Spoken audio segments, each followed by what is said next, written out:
আমাদের জীবনে এমন কিছু মুহূর্ত আছে যখন মনে হয় যে ঈশ্বর বলে কেউ নেই। চোখের সামনে কোনো দুর্ঘটনা ঘটে যাওয়া, দীর্ঘদিনের চেষ্টার পর হাতের নাগালে এসে কোনো কিছু চলে যাওয়া, তখন মনে হয় যা হয় ভালোর জন্য হয়, যা হবে ভালোর জন্য হবে। এই কথাগুলো বড্ড বেমানান, কিন্তু বাস্তবে এমন অনেক উদাহরণ আছে যা প্রমাণ করে চলেছে যে যা হয় তা ভালোর জন্য হয়, আর যা হবে তা ভালোর জন্য হবে। আমাদের জীবনে ঘটে যাওয়া নানান বাস্তব ঘটনাই হলো এর সবচেয়ে বড় উদাহরণ। আব্দুল কালাম স্যার পাইলট হওয়ার জন্য পরীক্ষা দেন এবং ব্যর্থ হন।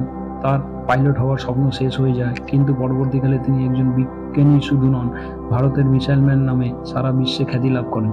এক ব্যক্তি জন্ম থেকেই টেট্রা অ্যামেলিয়া সিন্ড্রোম নামে বিরল রোগের কারণে 2 হাত ও 2 পা ছিল না। ছোটবেলা থেকেই তাকে সমাজের অবহেলা সহ্য করতে হতো।